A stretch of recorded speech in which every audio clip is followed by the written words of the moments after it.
नमस्कार। मैं हूं अमर फौजदार। स्वागत है आपका अमरनामा में। तो लीजिए सुनिए मुंशी जी की लिखी हुई एक बहुत ही मार्मिक कहानी, मिस पद्मा। कानून में अच्छी सफलता प्राप्त कर लेने के बाद मिस पद्मा को एक नया अनुभव हुआ। वह था जीवन का सूनापन। विवाह को उन्होंने एक अप्राकृतिक बंधन समझा था और निश्चय कर लिया था कि स्वतंत्र रहकर जीवन का उपभोग करूंगी। एमए की डिग्री ली, फिर कानून पास किया और प्रैक्टिस शुरू कर दी। रूपवती थीं, युवती थीं, बोलने में मधुर थीं और प्रतिभाशालिनी थीं। मार्ग में कोई बाधा न थी। देखते देखते वह अपने साथी नौजवान मर्द वकीलों को पीछे छोड़कर आगे निकल गई और अब उसकी आमदनी कभी कभी 1000 से भी ऊपर बढ़ जाती। अब उतने परिश्रम और सिर खपाई की आवश्यकता न रही। मुकदमे अधिकतर वही होते थे जिनका उसे पूरा अनुभव हो चुका था। उसके विषय में किसी तरह की तैयारी की उसे जरूरत न मालूम होती। अपनी शक्तियों पर उसे कुछ विश्वास भी हो गया था। कानून में कैसे विजय मिला करती है इसके कुछ लटके झटके भी उसे मालूम हो गए थे। इसलिए अब उसे बहुत अवकाश मिलता था और इसे वह किस्से कहानियाँ पढ़ने, सैर करने, सिनेमा देखने, मिलने मिलाने में खर्च करती थी। जीवन को सुखी बनाने के लिए किसी हॉबी की ज़रूरत को वह बहुत समझती थी। उसने फूल और पौधे लगाने का व्यसन पाल लिया था। तरह तरह के बीज और पौधे मंगाती और उन्हें उगते, बढ़ते, फूलते, फलते देखकर खुश होती। मगर जीवन में सूनेपन का अनुभव होता रहता था। यह बात न थी कि उसे पुरुषों से कोई आपत्ति थी, नहीं, उसके प्रेमियों की कमी न थी। अगर उसके पास केवल रूप और यौवन होता तो भी उपासकों का अभाव न रहता। मगर यहां तो रूप और यौवन के साथ धन भी था। फिर रसिक वृंद क्यों चूक जाते। पद्मा को विलास से घृणा थी नहीं, घृणा थी पराधीनता से, विवाह को जीवन का व्यवसाय बनाने से। जब स्वतंत्र रहकर भोग विलास का आनंद उठाया जा सकता है तो फिर क्यों न उड़ाया जाए। भोग में उसे कोई नैतिक बाधा न थी। इसे केवल देह की एक भूख समझती थी। इस भूख को किसी साफ सुथरी दुकान से भी शांत किया जा सकता है और पद्मा को साफ सुथरी दुकान की हमेशा तलाश रहती थी। ग्राहक दुकान में वही चीज लेता है जो उसे पसंद आती है। पद्मा भी वही चीज चाहती थी। यूं उसके दर्जनों आशिक थे, कई वकील, कई प्रोफेसर, कई डॉक्टर, कई रईस। मगर ये सब के सब अय्यास थे, बेफिक्र, केवल भौरे की तरह रस लेकर उड़ जाने वाले। ऐसा एक भी न था जिस पर वह विश्वास कर सकती। अब उसे मालूम हुआ कि उसका मन केवल भोग नहीं चाहता, कुछ और भी चाहता है।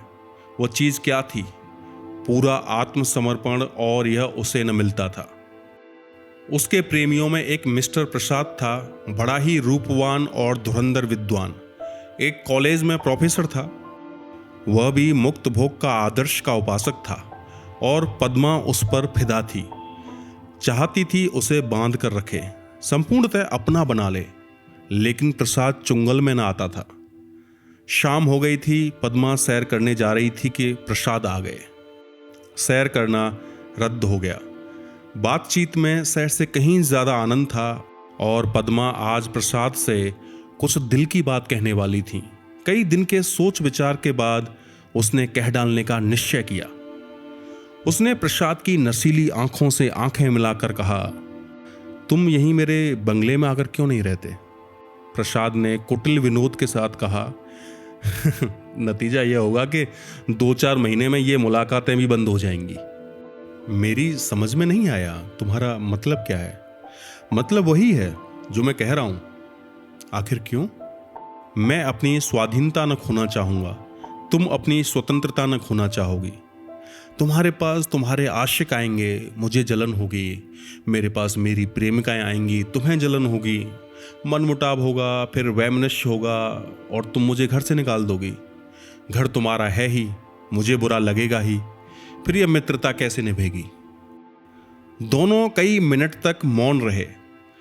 प्रसाद ने परिस्थिति को इतने स्पष्ट, बेलाग और लठमार शब्दों में खोलकर रख दिया था कि कुछ कहने की जगह न मिलती थी। आखिर प्रसाद ही को नुक्ता सूझा।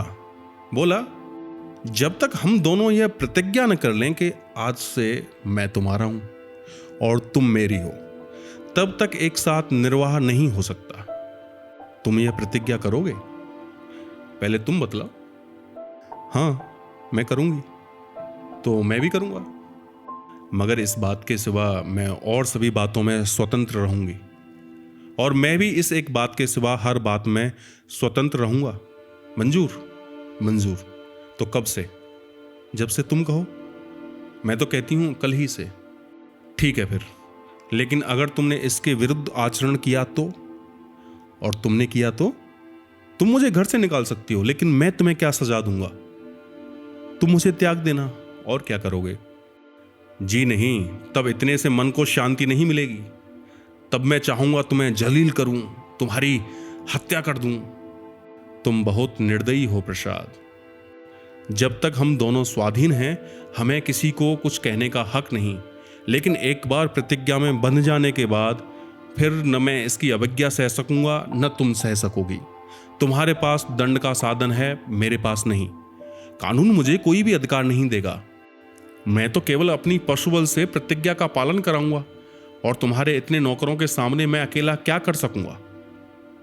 तुम तो चित्र का श्याम पक्ष ही देखते हो। जब मैं तुम्हारी हो रही हूं तो यह मकान, नौकर चाकर और ये जायदाद सब कुछ तुम्हारा है।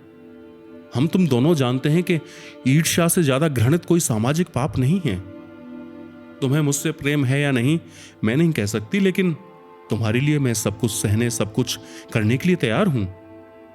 दिल से कहती हो पद्मा, सच्चे दिल से। मगर न जाने क्यों तुम्हारे ऊपर विश्वास नहीं आ रहा है। मैं तो तुम्हारे ऊपर विश्वास कर रही हूं। यह समझ लो, मैं मेहमान बनकर तुम्हारे घर में न रहूंगा, स्वामी बनकर रहूंगा। तुम घर के स्वामी ही नहीं, मेरे स्वामी बनकर रहोगे। मैं तुम्हारी स्वामिनी बनकर रहूंगी। प्रोफेसर प्रसाद और मिस पद्मा दोनों साथ रहते हैं और खुश हैं। दोनों ही ने जीवन का जो आदर्श मन में स्थिर कर लिया था वह सत्य बन गया है। प्रसाद को केवल 200 रुपये वेतन मिलता है, मगर अब वह अपनी आमदनी का दुगना भी खर्च कर दे तो परवाह नहीं। पहले वह कभी कभी शराब पीता था, अब रात दिन शराब में मस्त रहता है। अब उसके लिए अलग अपनी कार है, अलग नौकर हैं, तरह तरह की बहुमूल्य चीजें मंगवाता रहता है, और पद्मा बड़ी खुशी से उसका सारा फिजूल खर्चियां बर्दाश्त करती है। नहीं, बर्दाश्त करने का प्रश्न नहीं है।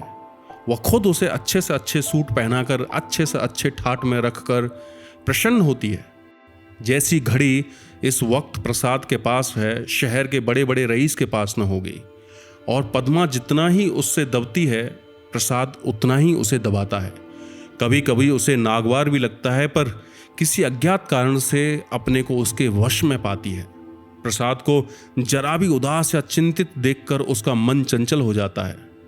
उस पर आवाजें कसी जाती हैं, फब्तियां चुस्त की जाती हैं।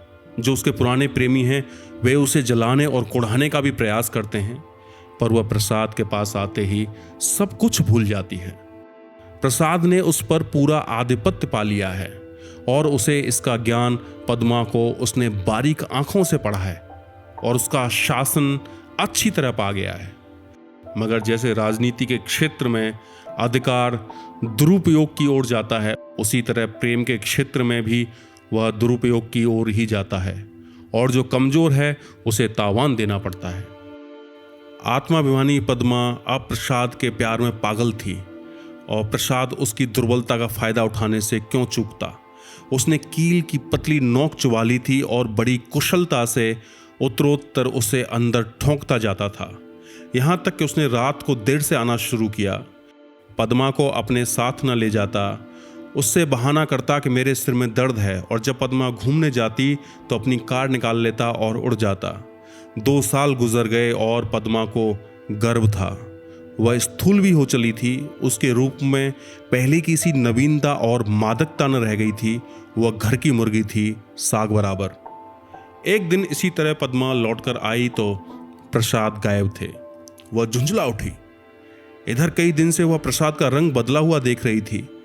आज उसने कुछ स्पष्ट बातें कहने का साहस बटोरा। 10 बज गए, 11 बज गए, 12 बज गए।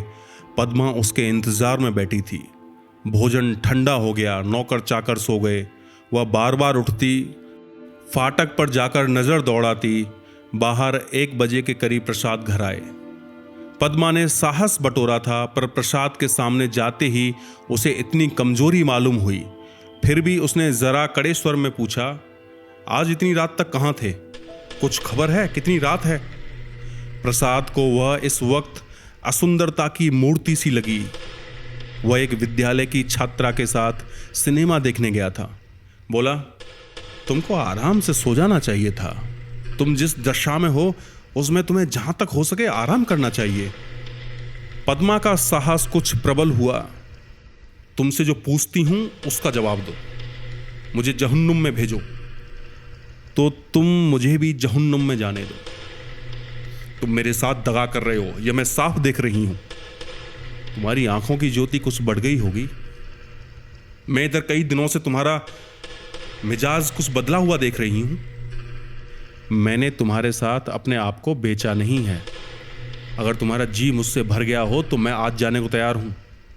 तुम जाने की धमकी क्या देते हो? यहां तुमने आकर कोई बड़ा त्याग नहीं किया है। मैंने त्याग नहीं किया है। तुम ये कहने का साहस कर रही हो मैंने त्याग नहीं किया है। मैं देखता हूं तुम्हारा मिजाज बिगड़ रहा है।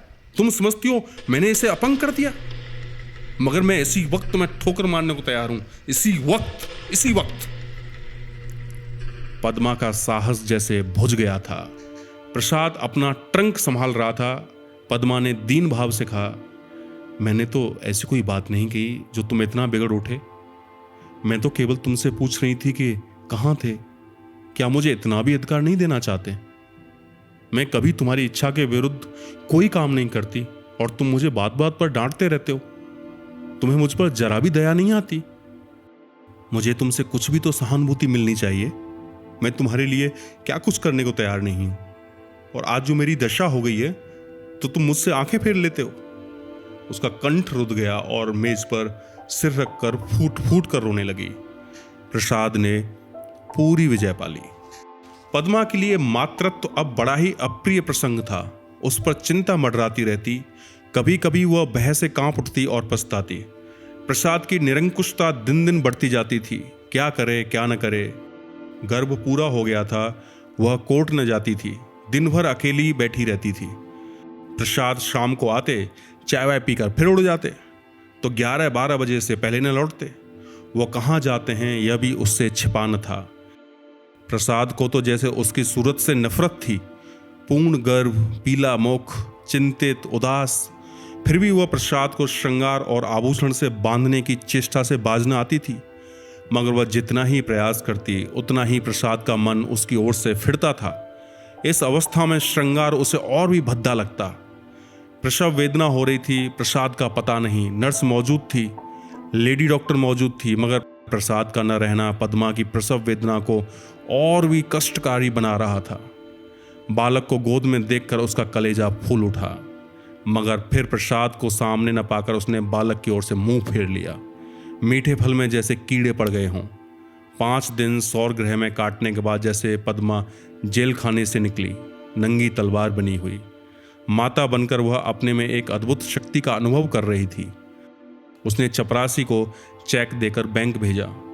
प्रसव संबंधी कई बिल अदा करने थे। चपरासी खाली हाथ लौट आया। पद्मा ने पूछा, रुपए? बैंक बाबू ने कहा, रुपए प्रसाद बाबू निकाल ले गए। पद्मा को जैसे गोली लग गई। 20,000 रुपए प्राणों की तरह संचित कर रखे थे इसी बच्चे के लिए। हाय! सौर से निकलने पर मालूम हुआ प्रसाद विद्यालय की एक बालिका को लेकर इंग्लैंड की सैर करने चले गए। झल्लाई हुई घर में आई, प्रसाद की तस्वीर उठाकर जमीन पर पटक दी और उसे पैरों से कुचल डाला। उसका जितना सामान था उसे जमा करके दियसलाई लगा दी और उसके नाम पर थूक दिया। 1 महीना बीत गया था। पद्मा अपने बंगले के फाटक पर बच्चे को गोद में लिए खड़ी थी।